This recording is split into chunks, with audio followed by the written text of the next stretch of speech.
Hello दोस्तों। आज जो मैं कहानी सुनाने जा रहा हूँ ये मुंशी प्रेमचंद की द्वारा लिखी गई है। शीर्षक है बूढ़ी काकी। बुढ़ापा बचपन का पुनरागमन होता है। बूढ़ी काकी में जिह्वा स्वाद के सिवा और कोई चेष्टा शेष न थी। नेत्र, हाथ और पैर जवाब दे चुके थे। पृथ्वी पर पड़ी रहती और घर वाले कोई बात उनकी इच्छा के प्रतिकूल करते। भोजन का समय टल जाता या उसका परिमाण पूर्ण न होता अथवा बाजार से कोई वस्तु आती और न मिलती तो ये रोने लगती। उनका रोना सिसकना साधारण रोना न था। वे गला फाड़ फाड़ कर रोती थी। उनके पति देव को स्वर्ग सिधारे कालांतर हो चुका था। बेटे तरुण होकर चल बसे थे। अब एक भतीजे के अलावा और कोई न था। उसी भतीजे के नाम उन्होंने अपनी सारी संपत्ति लिख दी। भतीजे ने सारी संपत्ति लिखाते समय खूब लंबे चौड़े वादे किए, किंतु वे वादे केवल दिखावे के लिए थे। हालांकि उस संपत्ति की वार्षिक आय 150 रुपये से कम न थी, इसलिए बूढ़ी काकी को पेट भर भोजन भी कठिनाई से मिलता था। इसमें उनके भतीजे पंडित बुद्धिराम का अपराध था अथवा उनकी अर्धांगिनी श्रीमती रूपा का, इसका निर्णय करना सहज नहीं था। बुद्धिराम स्वभाव से सज्जन थे, किंतु उसी समय जब तक वे उनके कोष पर आँच न आए, रूपा स्वभाव से तीव्र थी परंतु ईश्वर से डरती थी। अतएव बूढ़ी काकी को उनकी तीव्रता उतनी न खलती जितनी बुद्धिराम की भलमनसाहट। बुद्धिराम को कभी कभी अपने अत्याचार का खेद होता था। विचारते कि इतनी संपत्ति के कारण मैं इस समय भला मानुष बना बैठा हूँ। यहाँ तक कि यदि द्वार पर कोई भला आदमी बैठा होता और बूढ़ी काकी उस समय अपना राग अलापने लगती तो वो आग बबूला हो जाता और घर में आकर उन्हें जोर से डांटते। लड़कों को बुढ़ों से स्वाभाविक विद्वेष होता है और फिर जब माता पिता का ये रंग देखते तो बूढ़ी काकी को और सताया करते। कोई चुटकी काट कर भागता, कोई इन पर पानी का कुल्ला कर देता। काकी चीख मार कर रोती, परंतु ये बात प्रसिद्ध थी कि वो केवल खाने के लिए रोती थी। अतएव उनके संताप और अनार्द पर कोई ध्यान नहीं देता था। हाँ, काकी क्रोधातुर होकर बच्चों को गालियाँ देने लगती तो रूपा घटनास्थल पर आ पहुँचती। इस भय से काकी अपनी जिह्वा कृपाण का कदाचित ही प्रयोग करती थी। यद्यपि उपद्रव शांति का यह उपाय रोने से कहीं अधिक उपयुक्त था। संपूर्ण परिवार में यदि काकी को किसी से अनुराग था तो वो बुद्धिराम की छोटी लड़की लाडली थी। लाडली अपने दोनों भाई के भय से अपने हिस्से की मिठाई चबैना बूढ़ी काकी के पास बैठकर खाया करती थी। यही उसका रक्षागार था और यद्यपि काकी की शरण उनकी लोलुपता के कारण बहुत महंगी पड़ती थी, तथापि भाइयों के अन्याय से सुरक्षा कहीं सुलभ तो बस यही थी। इसी स्वार्थानुकूल ने उन दोनों में सहानुभूति का आरोपण कर दिया था। रात का समय था। बुद्धिराम के द्वार पर शहनाई बज रही थी और गांव के बच्चों का झुंड विस्मयपूर्ण नेत्रों से गाने का रसास्वादन कर रहा था। चरपाई पर मेहमान विश्राम करते हुए नाइयों से मुखिया लगवा रहे थे। समीप खड़ा भाट विरुदावली सुन रहा था और कुछ भावज्ञ मेहमानों की वाहवाह पर ऐसा खुश हो रहा था मानो इस वाह वाह का यथार्थ में वही अधिकारी है। दो एक अंग्रेजी पढ़े हुए नवयुवक इन व्यवहारों से उदासीन थे। वे इस गंवार मंडली में बोलना अथवा सम्मिलित होना अपना प्रतिष्ठा के अनुकूल समझते थे। आज बुद्धिराम के बड़े लड़के मुखराम का तिलक आया था। ये उसी का उत्सव है। घर के भीतर स्त्रियां गा रही थीं और रूपा मेहमानों के लिए भोजन में व्यस्त थी।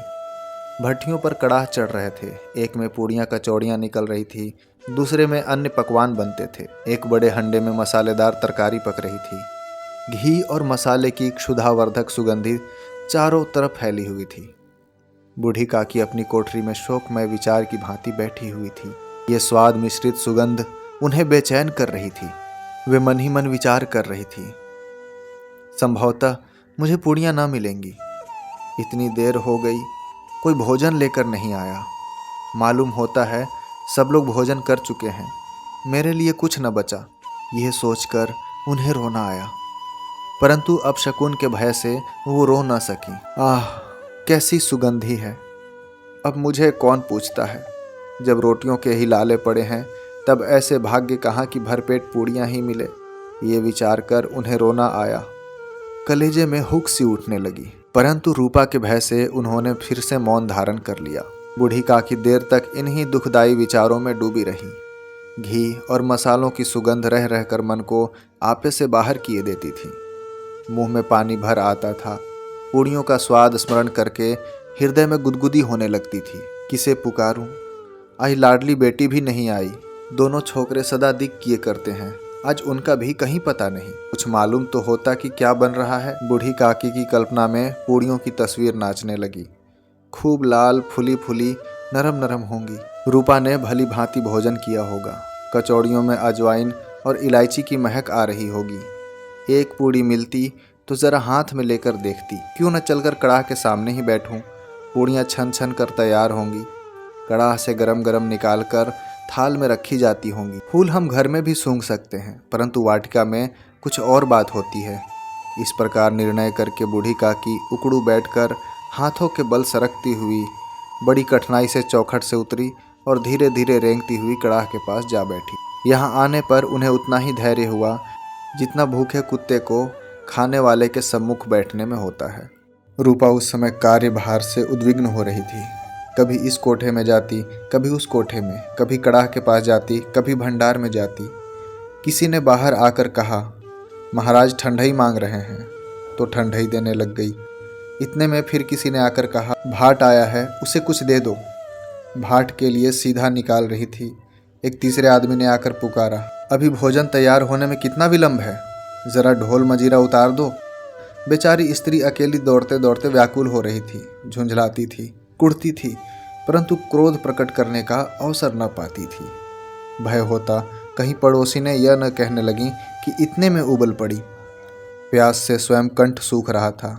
गर्मी के मारे फूंकी जाती थी, परंतु इतना अवकाश न था कि जरा पानी ले अथवा पंखा झल ले। यह भी खटका था कि जरा आँख हटी और चीज़ों की लूट मची। इस अवस्था में उसने बूढ़ी काकी को कड़ाह के पास बैठे देखा तो जल गई। क्रोध न रुक सका।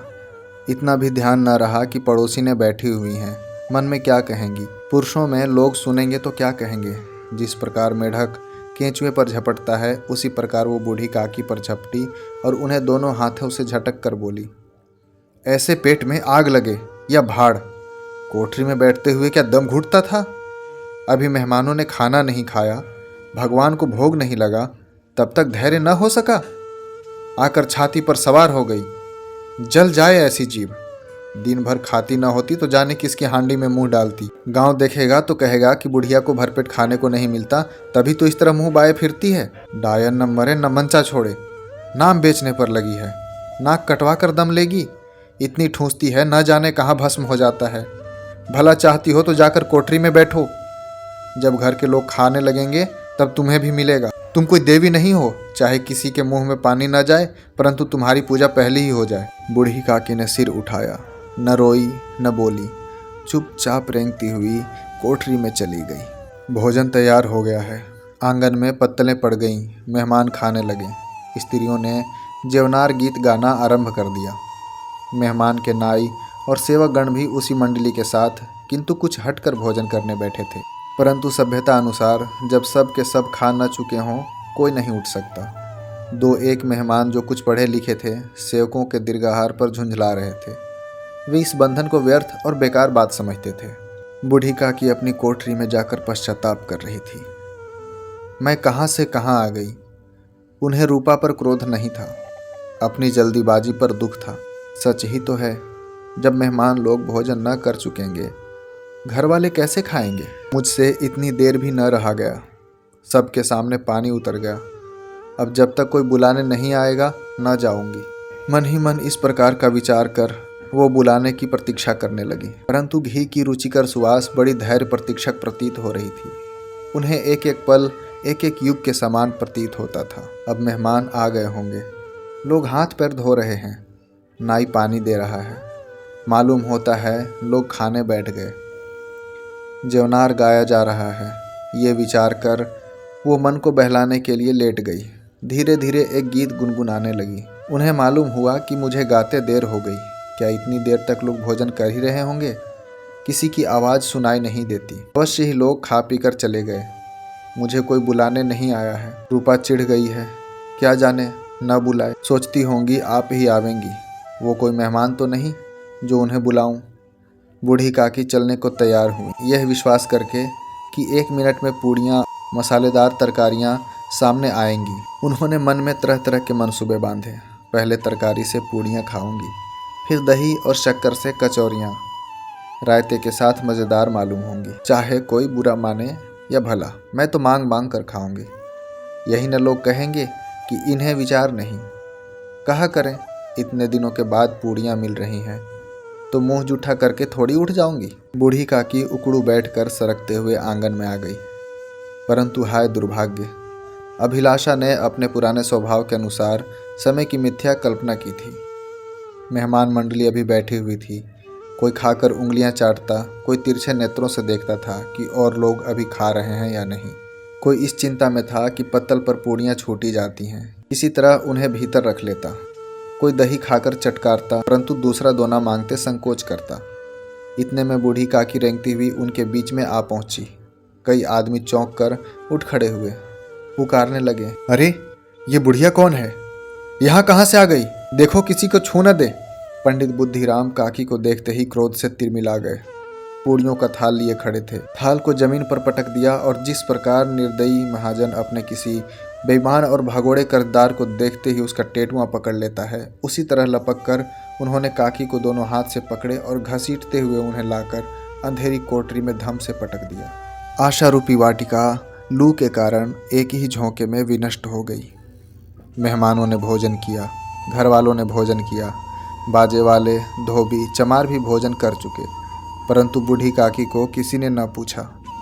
बुद्धिराम और रूपा दोनों ही बूढ़ी काकी को उनकी निर्लज्जता के लिए दंड देने का निश्चय कर चुके थे। उनके बुढ़ापे पर, दीनता पर, हतज्ञान पर किसी को करुणा न आई। अकेली लाडली उनके लिए कुढ़ रही थी।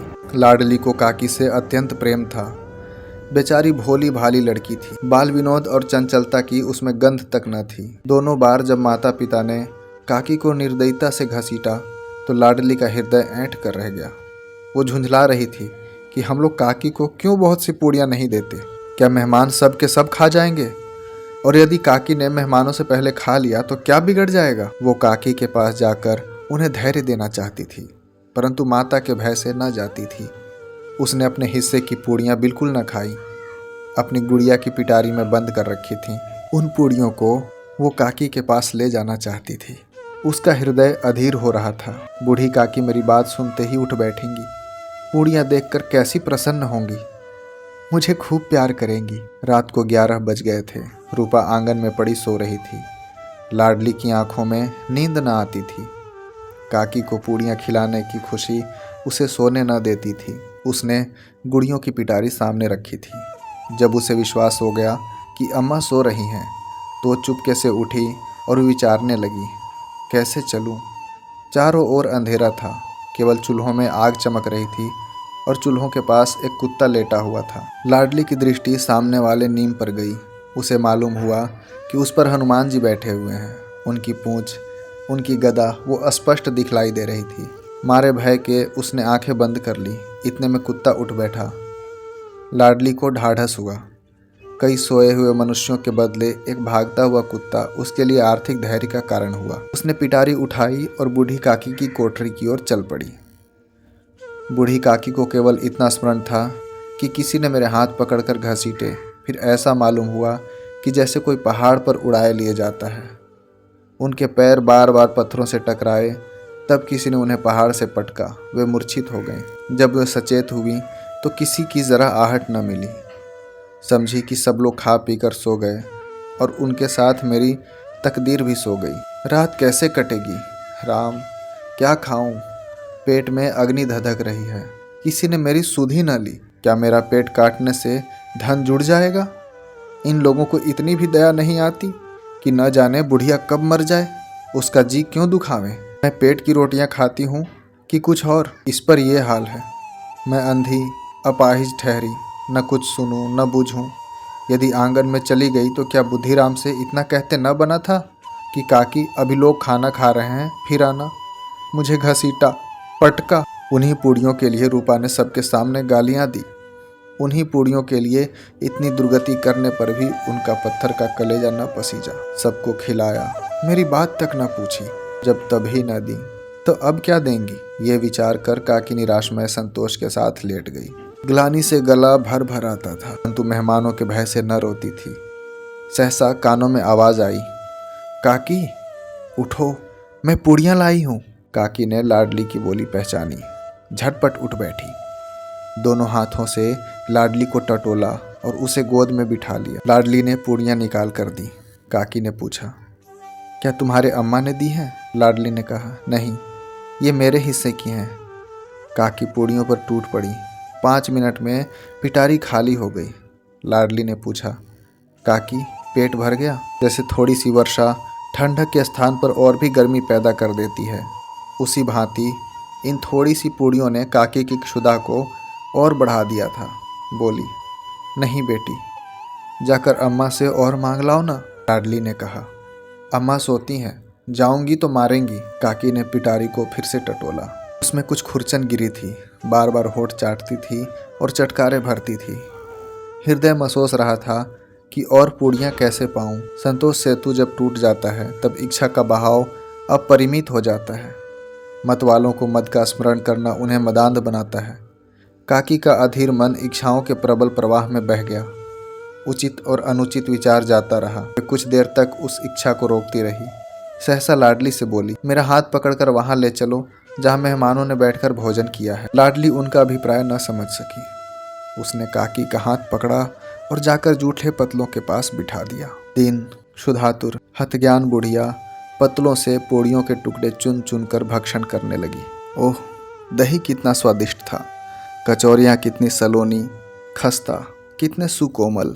काकी बुद्धिहीन होते हुए भी इतना जानती थी कि मैं वो काम कर रही हूँ जो मुझे कदापि नहीं करना चाहिए। मैं दूसरों की जूठी पत्तल चाट रही हूँ। परंतु बुढ़ापा तृष्णा रोग का अंतिम समय है, जब संपूर्ण इच्छाएं एक ही केंद्र पर आ लगती हैं। बूढ़ी काकी में यह केंद्र उनकी स्वादेंद्रिय थी। ठीक उसी समय रूपा की आंखें खुली। उन्हें मालूम हुआ कि लाडली मेरे पास नहीं है। वह चौंक कर चरपाई के इधर उधर ताकने लगी कि कहीं नीचे तो नहीं गिर पड़ी।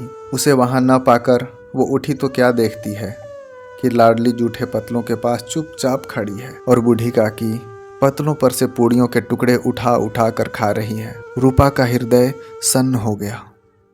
किसी गाय की गर्दन पर छुरी चलते देखकर जो अवस्था उसकी होती, वही उस समय हुई। एक ब्राह्मणी दूसरों की जूठी पत्तल टटोले, इससे अधिक शोकमय दृश्य असंभव था। ये वो दृश्य था जिसे देखकर देखने वालों के हृदय कांप उठते। ऐसा प्रतीत होता मानो जमीन रुक गई, आसमान चक्कर खा रहा है, संसार पर कोई आपत्ति आने वाली है। रूपा को क्रोध न आया। शोक के सम्मुख क्रोध कहाँ गया? करुणा और भय से उसकी आंखें भर आई। इस अधर्म का भागी कौन है? उसने सच्चे हृदय से गगन मंडल की ओर हाथ उठाकर कहा, परमात्मा, मेरे बच्चों पर दया करो। इस अधर्म का दंड मुझे मत दो, नहीं तो मेरा सत्यानाश हो जाएगा। रूपा को अपनी स्वार्थपरता और अन्याय इस प्रकार प्रत्यक्ष रूप में कभी न दिख पड़े थे। वो सोचने लगी, हाय, कितनी निर्दय हूँ मैं। जिसकी संपत्ति से मुझे 200 रुपये आय हो रही है, उसकी यह दुर्गति, और मेरे कारण। हे दयामय भगवान, मुझसे बड़ी भारी चूक हुई है, मुझे क्षमा करो। आज मेरे बेटे का तिलक था। सैकड़ों मनुष्यों ने भोजन पाया। मैं उनके इशारे की दासी बनी रही। अपने नाम के लिए सैकड़ों रुपए व्यय कर दिए, परंतु जिसकी बदौलत हजारों रुपए खाए, उसे इस उत्सव में भरपेट भोजन न दे सकी। केवल इसी कारण तो वो वृद्धा असहाय है। रूपा ने दिया जलाया, अपने भंडार का द्वार खोला और एक थाली में संपूर्ण सामग्रियां सजाकर बूढ़ी काकी की ओर चल पड़ी। आधी रात जा चुकी थी। आकाश पर तारों के थाल सजे हुए थे और उन पर बैठे हुए देवगण स्वर्गीय पदार्थ सजा रहे थे, परंतु उसमें किसी को वो परमानंद प्राप्त न हो सकता था जो बूढ़ी काकी को अपने सम्मुख थाल देखकर प्राप्त हुआ। रूपा ने कंठावरुद्ध स्वर में कहा, काकी, उठो, भोजन कर लो। मुझसे आज बड़ी भूल हुई, उसका बुरा न मानना। परमात्मा से प्रार्थना कर दो कि वो मेरा अपराध क्षमा कर दें। भोले भाले बच्चों की भांति जो मिठाइयाँ पाकर मार और तिरस्कार सब कुछ भूल जाती हैं, बूढ़ी काकी वैसे ही सब कुछ भूलकर खाना खाने बैठ गई। उसके एक एक रोए से सच्ची सदिच्छाएं निकल रही थी और रूपा बैठी स्वर्गीय दृश्य का आनंद लेने में मग्न थी। ऐसी ही और रोचक कहानियाँ सुनने के लिए हमारे YouTube चैनल को सब्सक्राइब करें।